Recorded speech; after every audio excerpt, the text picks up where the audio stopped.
Perkenalkan, nama saya Rizka Lesmiansi Papaga. Saya akan menjelaskan tentang pengertian arsitektur komputer dan pembagian dari arsitektur komputer.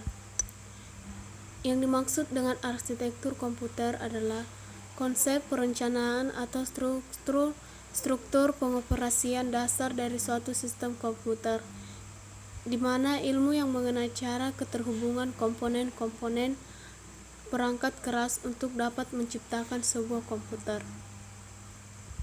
Pembagian dari arsitektur komputer yaitu arsitektur von Neumann yang diciptakan oleh John von Neumann 1903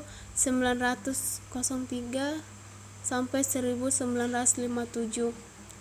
Pada arsitektur ini banyak digunakan oleh komputer saat ini, yang dimana menggambarkan komputer dengan 4 bagian utama, yaitu unit aritmatika dan logis, unit kontrol, memori, dan alat masukan dari hasil atau I/O yang dihubungkan dengan kawat bus.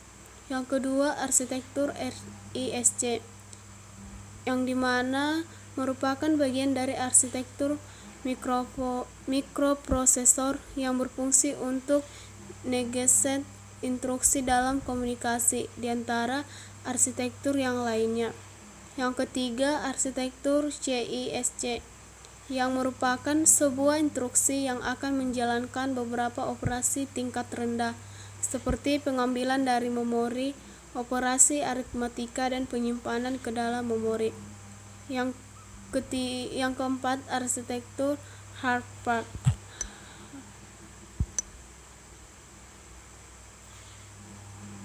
yang dimana menggunakan memori terpisah untuk program dan data dengan alamat dan bus data yang terdiri tersendiri. Yang kelima itu ada arsitektur Blue-Gene, yang dimana sebuah arsitektur komputer yang dirancang untuk menciptakan beberapa komputer. Yang kedua, di sini saya akan menjelaskan tentang struktur komputer IAS, yang dimana terdiri dari memori, buffer, register yang berisi sebuah word yang akan disimpan di dalam memori atau digunakan untuk menerima word dari memori.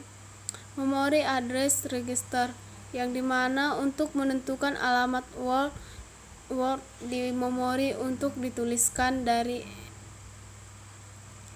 memori dibaca oleh MBR. Yang ketiga ada instruksi register, yang berisi instruksi 8 bit kode operasi yang akan dieksekusi.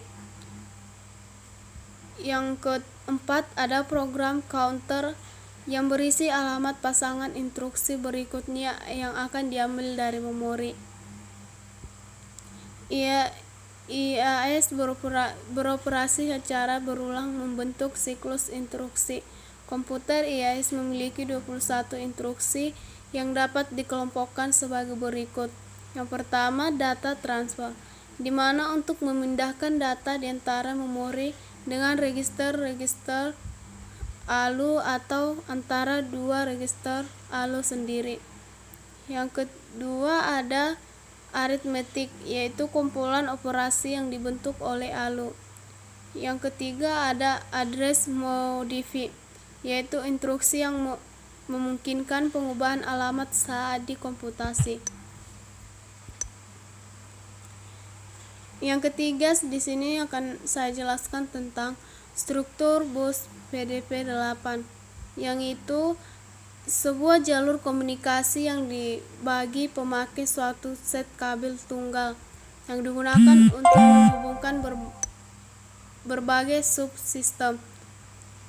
Struktur bus terbagi dari 3 bagian, yaitu yang pertama, saluran data, yang memberikan lintasan bagi perpindahan data antara dua modul sistem. Saluran ini secara kolektif disebut bus data. Pada umumnya, bus data terdiri dari angka 8, 16, dan 32 saluran. Jumlah saluran diaktifkan dengan lebar bus data.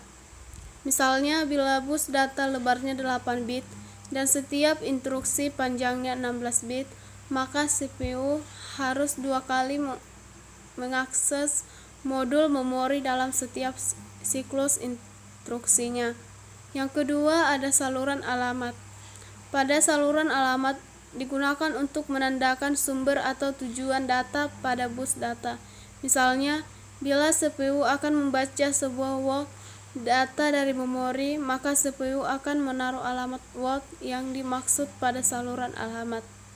Yang ketiga, ada saluran kontrol yang digunakan untuk mengontrol akses ke saluran alamat dan pengguna data yang saluran alamat.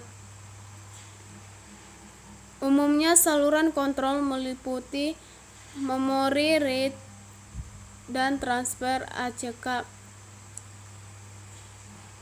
Secara umum saluran kontrol meliputi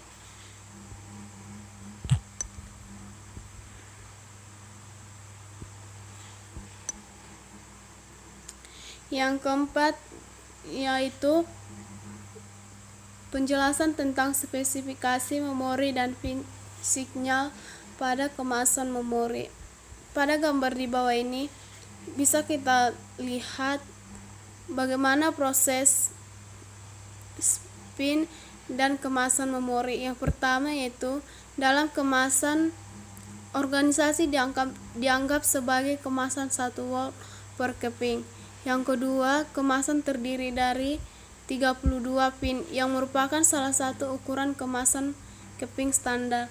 Yang ketiga, pin tersebut mendukung saluran sinyal yang dimana yang terdiri dari alamat word yang sedang diakses. Untuk word diperlukan sejumlah 20 buah.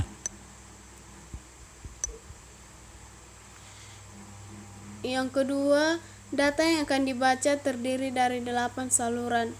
Yang ketiga, terdapat sejumlah perbedaan dengan keping row. Karena ada operasi tulis, maka pin data merupakan input-output yang dikendalikan oleh word enable. Dalam spesifikasi memori ini ada juga yang namanya koreksi, di mana dapat disebabkan oleh berbagai hal sebagai berikut.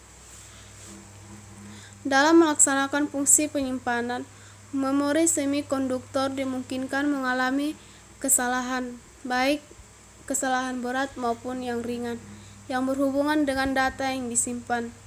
Untuk mengadakan koreksi data yang disimpan, diperlukan mekanisme yaitu pendeteksian kesalahan dan mekanisme perbaikan kesalahan. Pada bagian kelima, saya akan menjelaskan tentang organisasi chassis memori.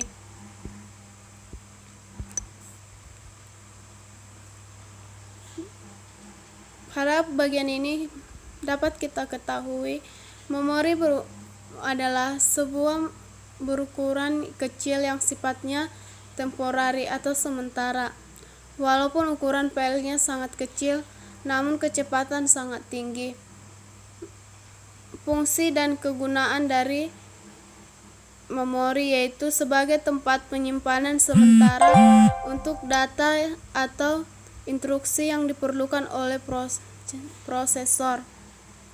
Secara gampangnya, memori berfungsi untuk mempercepat akses data pada komputer, karena memori menyimpan data atau informasi yang telah diakses oleh suatu buffer sehingga meringankan kerja prosesor.